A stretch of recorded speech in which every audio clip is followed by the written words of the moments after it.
recently Kunos dropped a video explaining how they plan to do the servers, dedicated servers and online racing for Assetto Corsa Evo.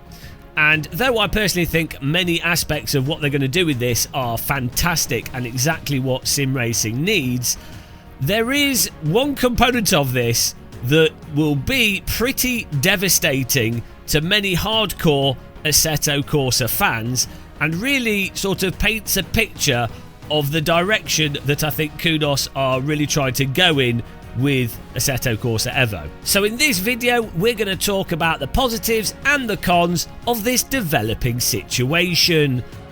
In order to be able to unsubscribe when you disagree with what we say, you have to be a subscriber first. Subscribe to be able to unsubscribe.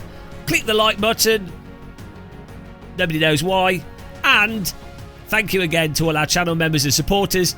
You yourself can become a member on YouTube, Patreon, Twitch or whatever. It doesn't matter. The support is appreciated. We will try and get members into these videos on some kind of list at some point as well. Thank you guys. Right, so first of all, hopefully we're getting all these details correct. We're taking this from the Kunos video. I will put a comment at the top that will be updated if we've got any of these details incorrect, so check that whilst you're watching this video. But basically, the way I understand things is that Kunos are going to be doing a ranked online system that's analogous to what you see in LMU and iRacing, and that'll just be like a daily race system. Also Gran Turismo, GT7 has that kind of thing. So it looks like they're doing that as a centralised ranking system to put people into splits and what have you.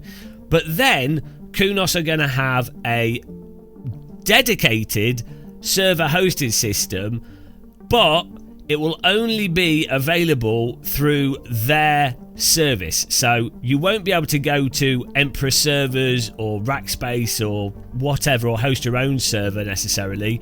It looks like you're only going to be able to go through their specific server service.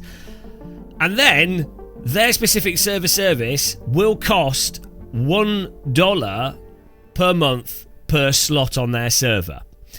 Now, first things first, let me just talk about the positives of this situation, and then we'll talk about the very obvious negatives and why this is probably going to ruffle fans of sim racing and original AC fans. So the positives of this, 100%, I think it's absolutely amazing to have a iRacing style LFM, LMU, GT daily race thing. Yeah, I think you have to have that in a sim racing game.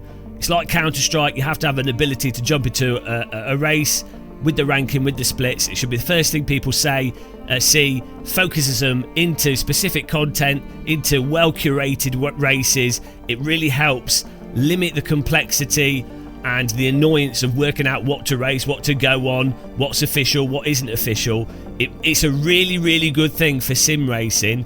And most games, any skill-based game, FIFA, Rocket League, Counter-Strike, it's a really good thing to shuffle people into a defined race. And I think having that as a central part of a simulator is needed.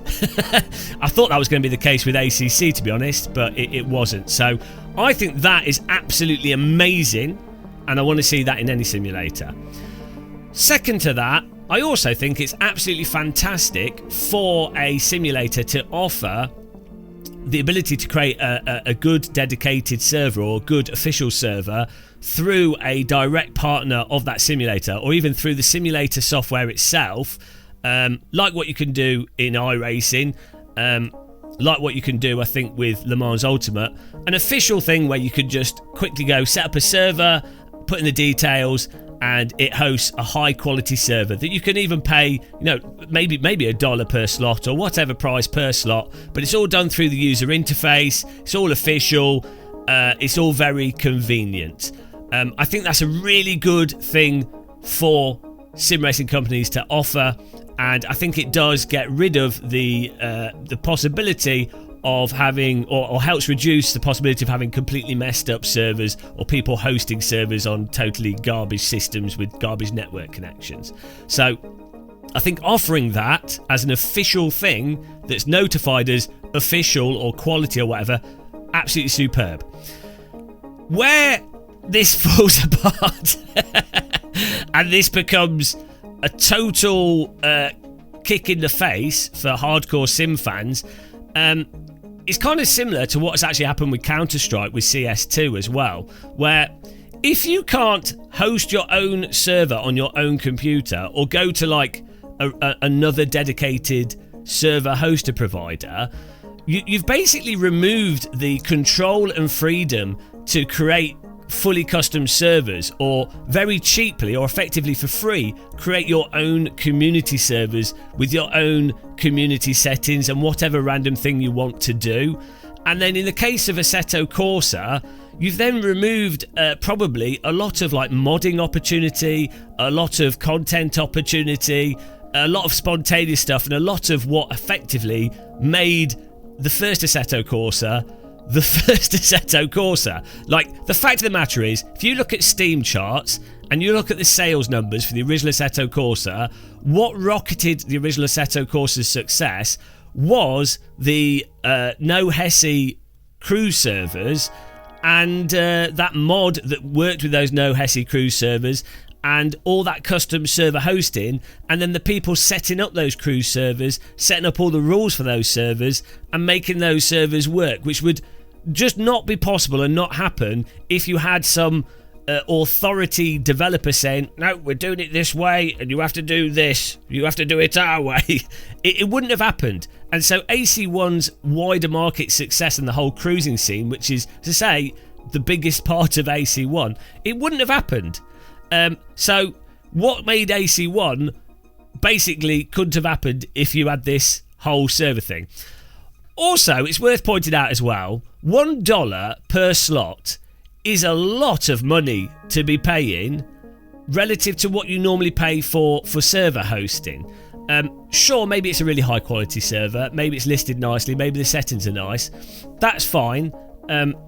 However, for example, I host a server on Emperor servers, and I have done for quite a while now. It's £15 a month for a 32 slot server, and that server, the quality of racing we have on it is on a par or better than many races we have in iRacing or many races we have on other simulators.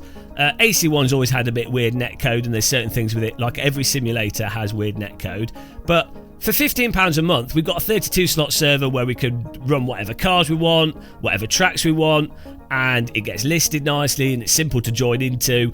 And it even has stat tracking where we track people's tea bags that they've awarded. It has the moderation panel. It's all, you know, it's all like there, which is all being developed on the side. It's another basic component of modding for AC. But it's got all these aspects to it for £15 a month. So half the price of what they're intended to offer for their new server options. So from a functional perspective, for people that are experienced, the proposition of how Evo's doing things, especially for people that do mod servers, communities, leagues, it's not exactly a good proposition that's being presented.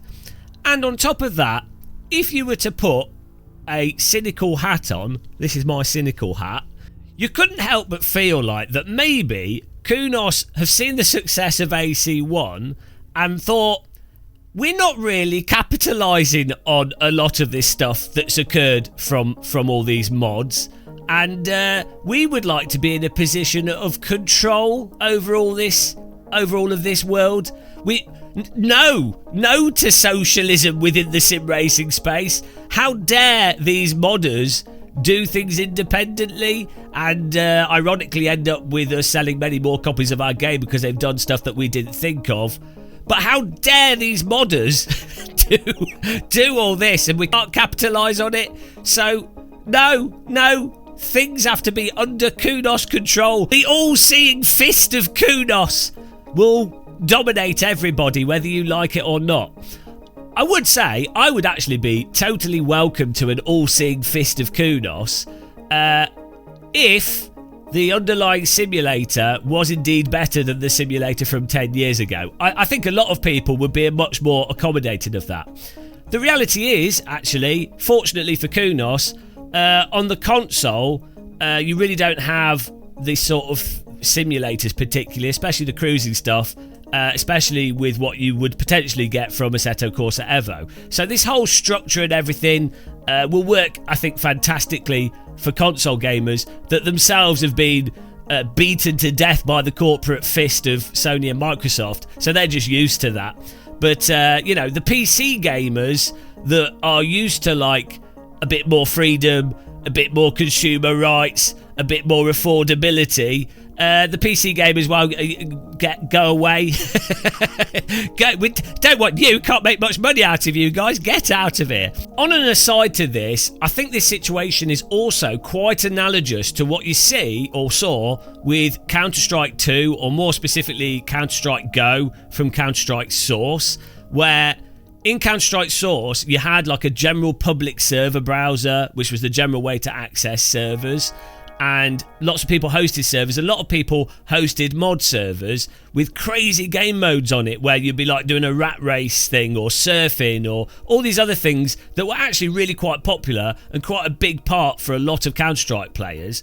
But as soon as Valve basically made it so that they had their official ranking thing, and then eventually by the time you get to CS2 you no longer really have independently hosted servers. I think you still can independently host servers, but like it's so far pushed away, nobody really goes to it or plays CS2 for those reasons. CS2 now is load up a game and sweat in Premier ranking matches, right?